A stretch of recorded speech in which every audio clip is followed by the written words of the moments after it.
you really want to know what's going on, look at where the billionaires are spending their money. They're concerned that the wheels are going to fall off. You can't get fuel, you can't get electricity, and you can't get grain. If your food depends on a billion-dollar lab owned by Bill Gates for you to eat, that's a pretty vulnerable situation. The farther your eating moves away from you, that is your level of dependency on a system that's completely outside of your control. The vulnerabilities of centralized, long supply chain has now been exposed for what it truly is. And we've been fed this lie for a long time. You can't conceive of a more diabolical system if you sat down to design it.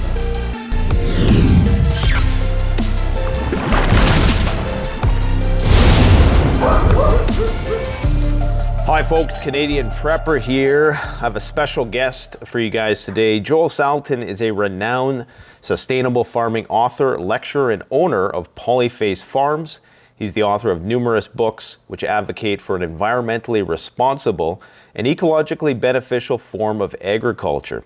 He's been hosted on a variety of platforms ranging from TED Talks to Joe Rogan, and it's a privilege to have him here today. And today I hope to get Joel's thoughts on the frailty of the global supply chain. We have the UN, the WEF, and the IMF all warning about food security, particularly in the developing world, and how that might actually impact us here. I also want to talk about what we can do as individuals to initiate an off-grid sustainable lifestyle in light of the excessive government regulation breathing down our necks, of course. And I also wanted to talk about a comment you made recently in one of your blogs. You had wrote that in the last year or so, I've been contacted by 4 billionaires asking how to develop an agrarian bunker. And they think that the wheels will fall off and they're looking for a haven for their family. So welcome to the channel, and can you talk a bit more about that experience with the 4 billionaires who've contacted you about agrarian bunkers, and what sort of advice were you providing to them? Well, you know, there's an old saying that if you want to know what's trending, if you really want to know what's going on, look at where the billionaires are spending their money, and so I think there's some truth to that. And so, yeah, I've been contacted by these guys. These are not millionaires. These are billionaires. These are people that, you know, own a private jet that could go anywhere in the world. And they're concerned that the wheels are going to fall off. One of them actually asked me, he said, could you please tell me in your definition of what wheels falling off means? And so I didn't actually have an answer for him immediately. So I went to my team. I said, you know, what's the answer? We came up with 3 things. The 3 things are: you can't get fuel, you can't get electricity, and you can't get grain. So if fuel, electricity, and grain go down, you know, you're in pretty big trouble. But anyway, you know, these guys, they have families and they want to get, they say, we want to get someplace where, first of all, survive. And if we can do better than survive, that's even better. So they buy farmland, and then of course the problem is finding somebody that can, you know, manage it and take care of it, because they don't want to move on to it until they have to. They don't want to do the hard work. So, yeah, it's a little bit disconnected, but this is money, an injection of money. I'd rather they spend it here than spend it other crazy places that you can imagine to spend it on. And so, you know, I'm glad to hold some of this land in private hands. I think that's fine. So you're helping them like decide, and they're doing consulting. So you're showing them where they should put certain things, what they should do, how they should set up their homestead, that sort of thing. Yeah, that's right. I mean, there's any number of things. I mean, most of them want to get something going, you know, some chickens and cows and garden and orchard and things going. And so you've got the questions of, well, where do you go?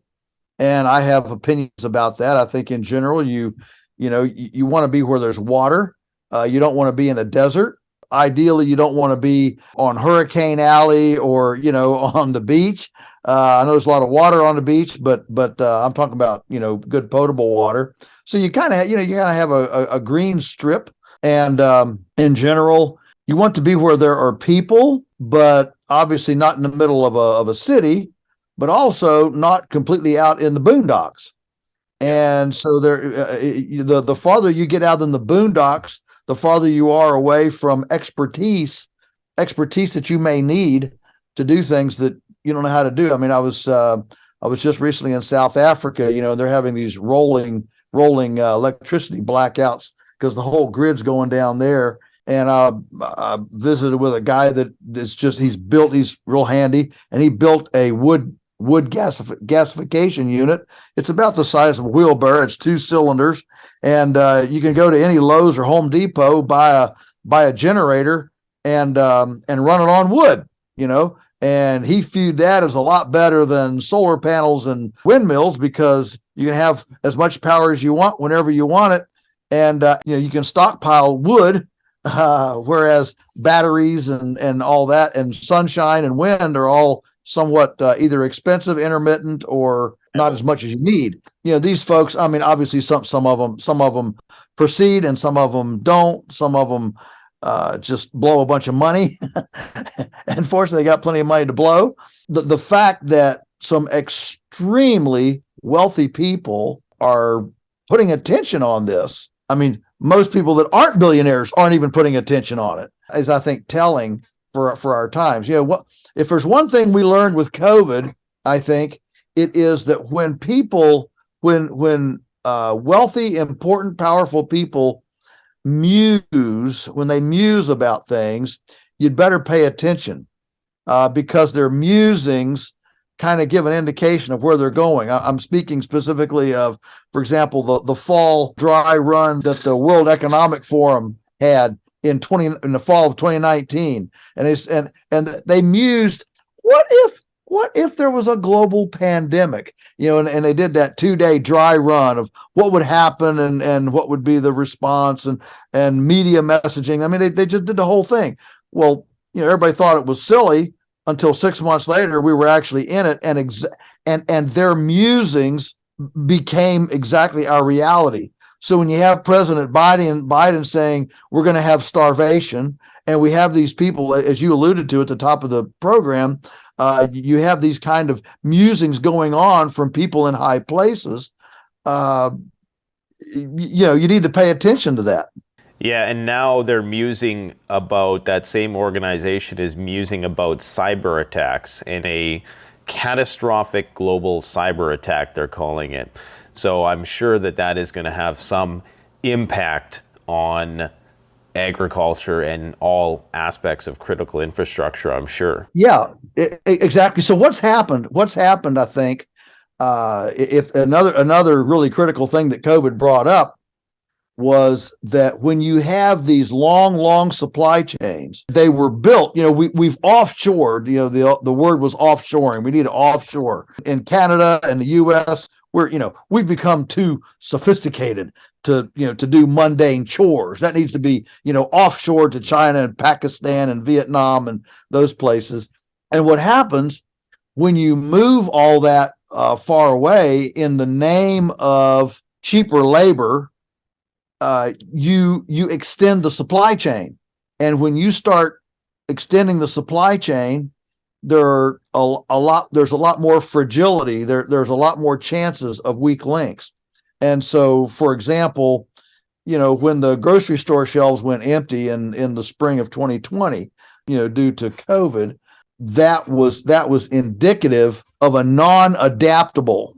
The longer the supply chain is, and the more centralized it is, the bigger it is, the bigger the entities, the harder it is to adapt. If you're navigating a rocky shore, you don't want to be in an aircraft carrier. You want to be in a speedboat. And so those great big businesses that had gotten big on the premise of scale equals efficiency suddenly realized that scale equals fragility. And so, for example, on our farm, I don't wake up in the morning wondering, oh man, I wonder who's going to sue us today down in quadrant X because we didn't put up enough plexiglass partitions and have a proper quarantine procedure. But these big businesses, that's on their mind every moment of every day, and it acts like a gum in the works, and it grinds them down. When Putin invaded Ukraine, and fertilizer prices have tripled since our farm doesn't use any fertilizer, any purchased chemical fertilizer. It didn't make a hill of beans to us. We were laughed at for decades because, oh, you're backward. You make compost instead of chemicals. That's like Neanderthal barbaric farming. And then lo and behold, when the black swan hits, suddenly we're the ones with the freedom and liberty to continue, performing while everybody else is out here, in crisis and whining and complaining, being unable to work. I mean, several years ago, remember when oil prices spiked way high, and I read a report that said the average farm spends half of their expenses on petroleum, on fuel. And I thought, man, that's awfully high. So we did an internal audit here of how much are we spending on fuel, and it was only 5% of our expenses. So we suddenly realized, well, good night. Diesel could triple in cost, and we'd still be okay. Now, we don't like high prices any more than anybody else. Don't read any more into that than I'm saying. I'm just saying that we realized we'd be the last guy standing. And there's always this kind of fundamental hope that if I'm the last guy standing, hopefully there are smart minds and creative people that have figured out how for me to not be the only last guy standing. By that time, you hope that there's been some solutions and some creative innovations to what's going on. So yeah, the vulnerabilities of centralized long supply chain systems, I think, has now been exposed for what it truly is. And we've been fed this lie for a long time that you don't have to participate. You don't have to know anything about food. We'll make microwavable heat and eat for you. You don't have to worry about planting a garden. We'll grow all the food for you. You don't have to worry about how to butcher a chicken. We'll do all that for you and even cook it up to where it's a microwavable heat and eat meal. And by letting the industry take care of you, you'll have more time to go to football games and play Netflix and video games, and you'll have a better life. So here we were sold this thing for a couple of generations that the way to be free is to not participate in the most fundamental aspects of life. And then here we have big crises globally, and suddenly those of us who continue to grow gardens and can and cook from scratch and butcher animals and milk a cow and cut firewood, the chores of life, those of us who continue to do that, we're the ones that are actually free and enjoying liberty, while the rest of everybody is all discombobulated about being entangled in a system that we could argue has some nefarious agendas. Yeah, it's kind of scary to think that there's billions of people who are dependent on these long-form supply chains who are going to be completely hopelessly inept if these critical infrastructures that hold up our lives were ever compromised. And we're so far removed from the land. Like you say, it gets more and more refined and more efficacious as time goes on.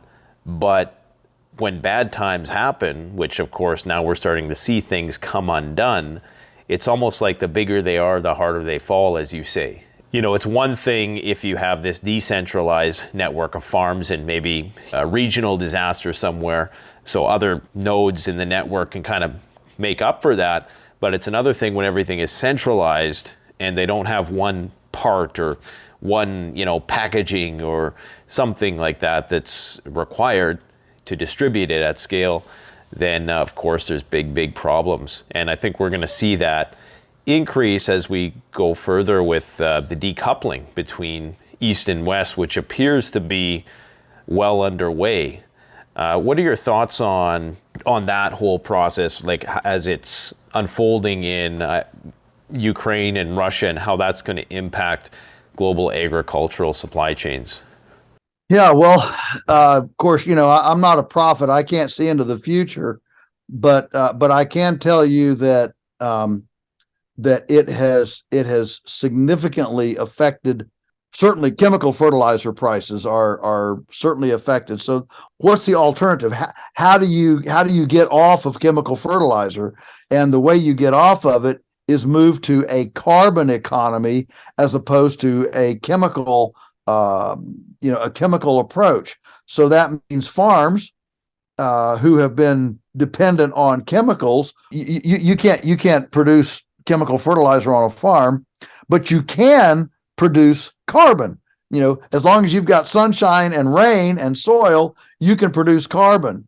And so I think one of the coolest things about the carbon economy and the soil being rejuvenated on site. Look, here's the deal.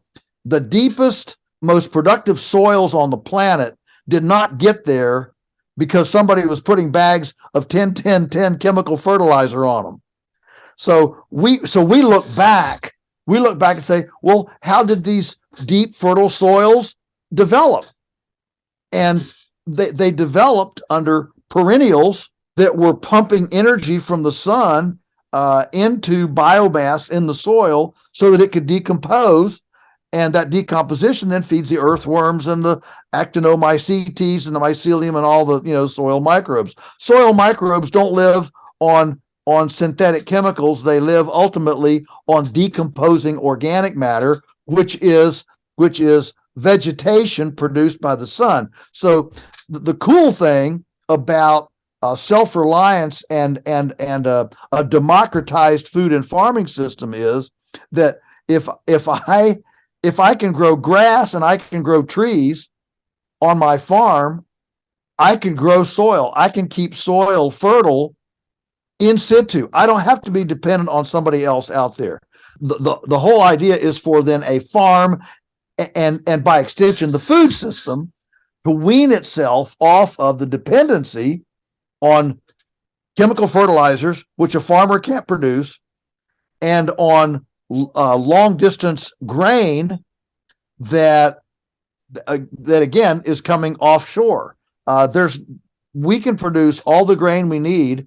Certainly Canada can, and the U.S. can. And so we, for example, for our chickens and pigs, we buy all that grain right here within, basically 20 or 30 miles of the farm. We've got, GMO-free, non-genetically modified organism, GMO-free producers here that we purchase from. And so we know where they are, and, we're turning that money around, in our own system. One of the greatest tyrannies right now in the food system is this idea of lab meat, fake meat. Think about the vulnerability of your food. If your food depends on $1 billion lab owned by Bill Gates for you to eat, that's a pretty vulnerable situation. But as long as the sun shines and there's rain, you can raise a cow, a sheep, a goat in the backyard, and you've got sustenance. You can milk the cow, you've got sustenance. So to me, one of the single biggest, there are all sorts of arguments against, fake meat, from nutrition to environment to whatever. But the single biggest argument is homegrown food, what we call authentic food, is the ultimate democratized food stream because you can do it around your own house. You can't make Impossible Burgers and Beyond Beef at your own house. And so every time we move the food system, every time we move what you're eating, the farther you're eating moves away from you or is dependent on centralized, far-flung places. That is your level of dependency on a system that's completely outside of your control. Yeah, and you're a lot more vulnerable, like you say. And I mean, the fertilizers are one thing, but as far as I know, there's a lot of other chemicals that go into. I mean, you got insecticides, pesticides, and all those things that we're Sure. dependent on, and even the seeds that a lot of farmers Sure. are buying from big corporations, right? So Yeah. So you get open pollinated seeds. You can save your seeds and plant those. And there are now, whole gardening swap groups, that are seed exchanges.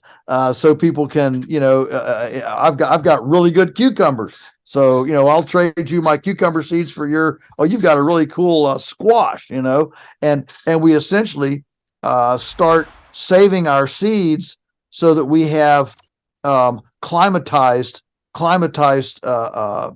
vegetables. In our family, my wife's grandmother, in fact, her great grandmother, saved a certain tomato, had a tomato seeds. These tomato seeds are now way over 100 years old.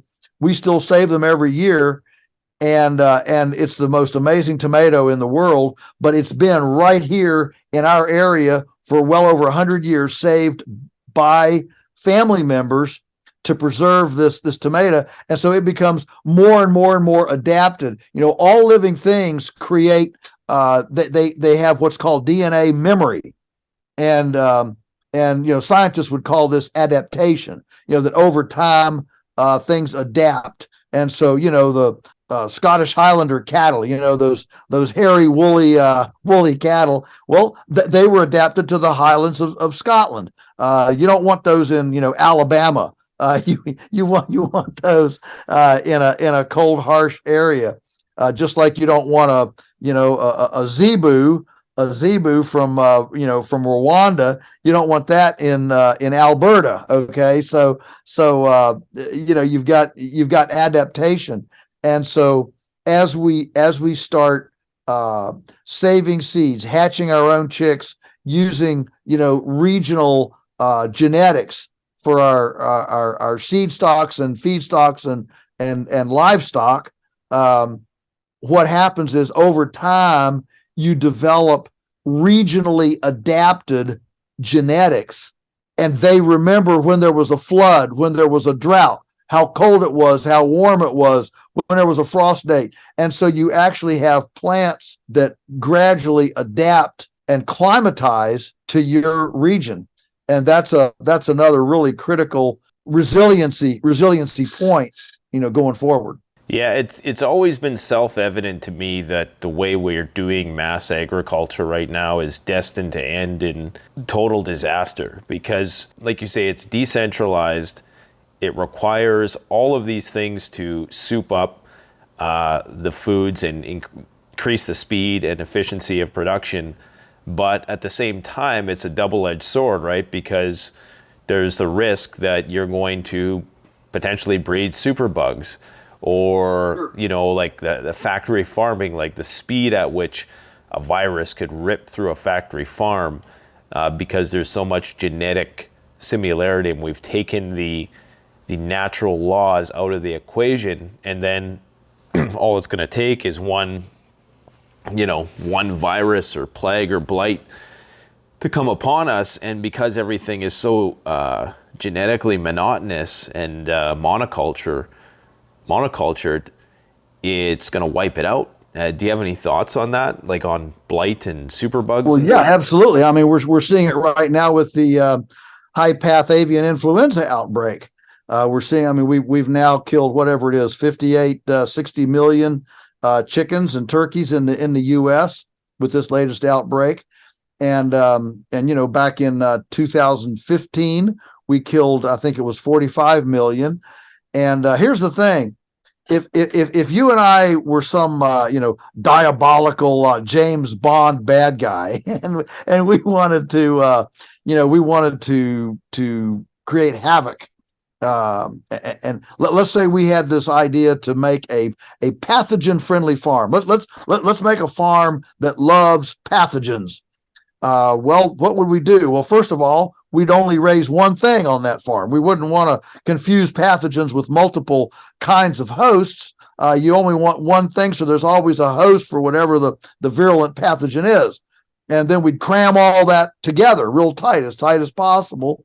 So there's always a host within, jumping distance of a microbial, of a pathogen or virus, whatever. And then, of course, we would block out the sunlight. Sunlight's a great, hygiene thing. Block out the sunlight, confine everything in a building.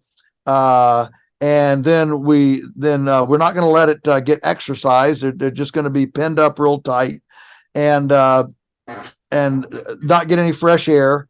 And they're going to breathe in this fecal particulate dust so they can live 24/7 on their toilet, sleep on their toilet, eat on their toilet. I can be it's a diabolical thing. Well, what have I just described? I've just described, modern Western factory farming. And so you can't conceive of a more diabolical, disastrous, I mean, you used the word disastrous, I like that, system, if you sat down to design it, one that would be vulnerable to disease, to pathogens and viruses. And so that's what we've got. When Joel Arthur Barker wrote the book Paradigms in the 70s and kind of brought that term to the world, one of his axioms of paradigms was that all paradigms eventually exceed their point of efficiency. In other words, you got this new idea, it gets broadly accepted, and then instead of stopping at balance, you keep going on, so we figured out how to build a house that was big enough to house 100 chickens. Well, what about 200? Well, how about 1,000? Well, how about 20,000? How about 50,000? Now we have houses that house 100,000 chickens in one roof, as if there's no end to the biological boundaries. And the fact is, there is an end to biological boundaries. There's a reason why an elephant is the size that an elephant is, and a mouse is the size that a mouse is. A mouse the size of an elephant wouldn't be a very successful mouse, and an elephant the size of a mouse wouldn't be a very successful elephant. So, there are reasons why things are the way they are. We need to respect why biology has the boundaries that it does.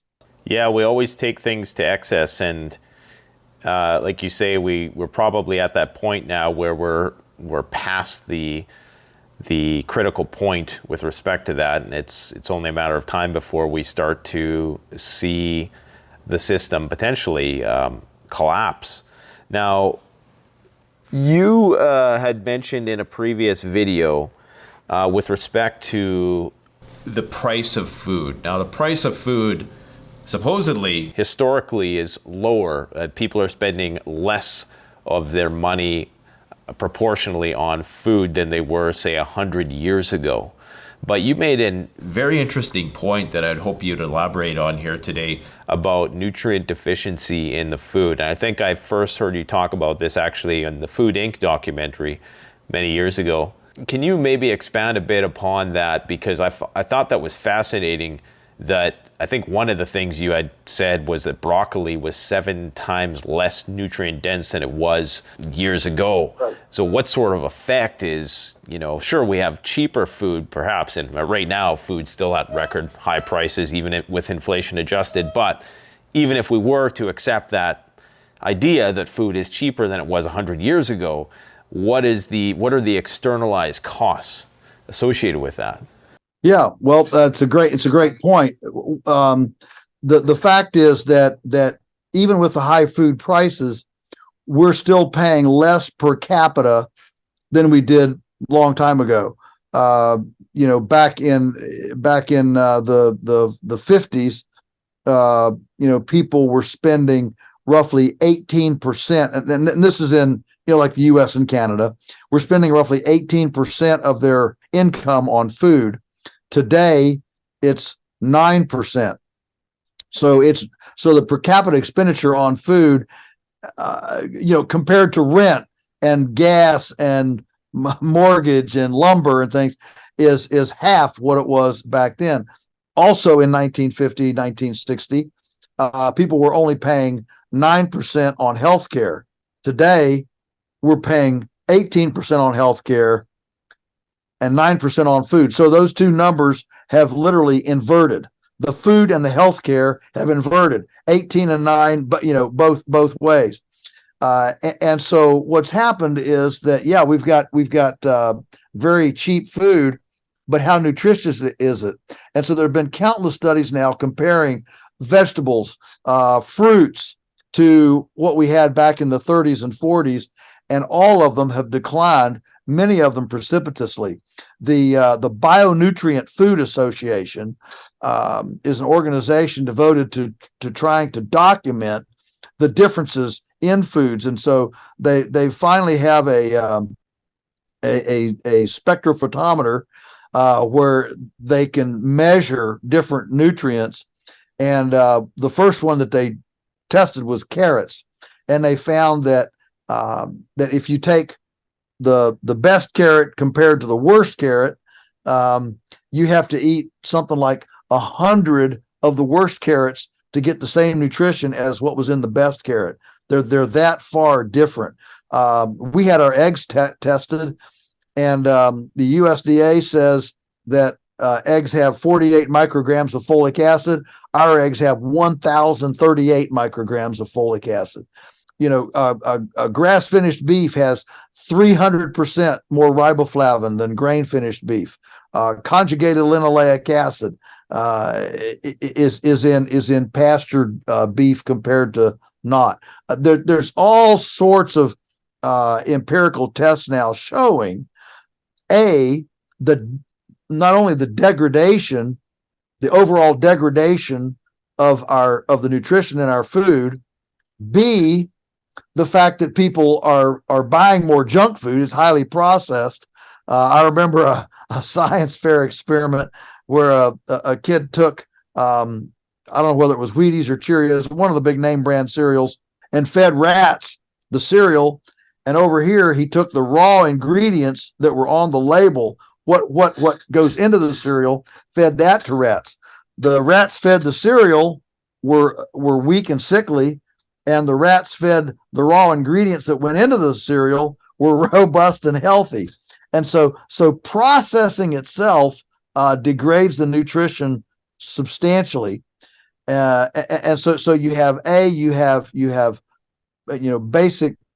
basic nutritional degradation, and then you have junk food, and then C, you have today producers like us and like others who are going back to pasture, back to heritage, heritage, literally antiquity platforms. And we're seeing these major differences in nutritional density in our foods. So it's not hopeless, but you're not going to find that kind of density in the grocery store. You're gonna have to build alliances and relationships with your food sources outside of the supermarket. Like, know your farmer, know your food. Turn off your Netflix.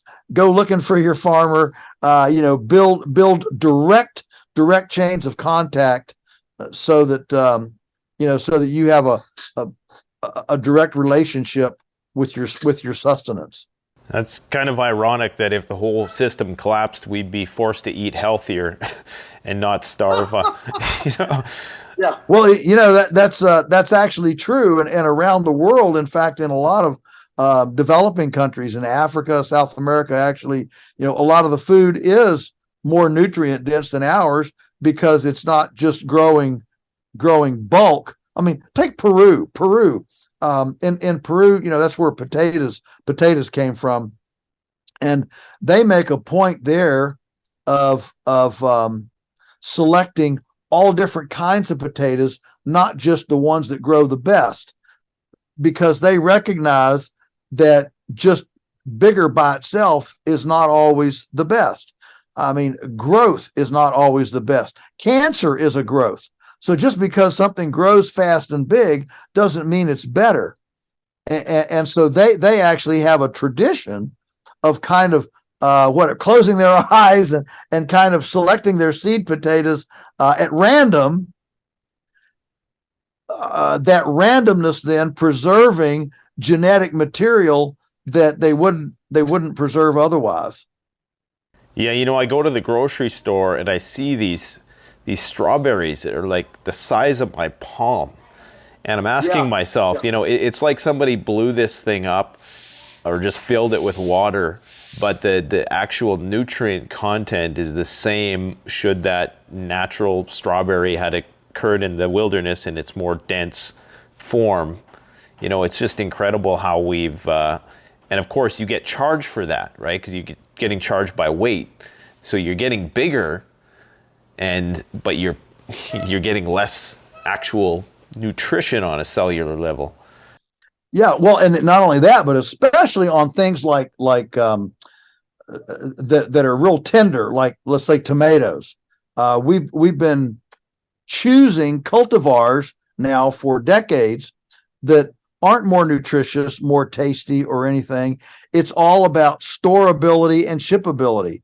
You know, how much bouncing can they take in the back of a truck? How long can they store?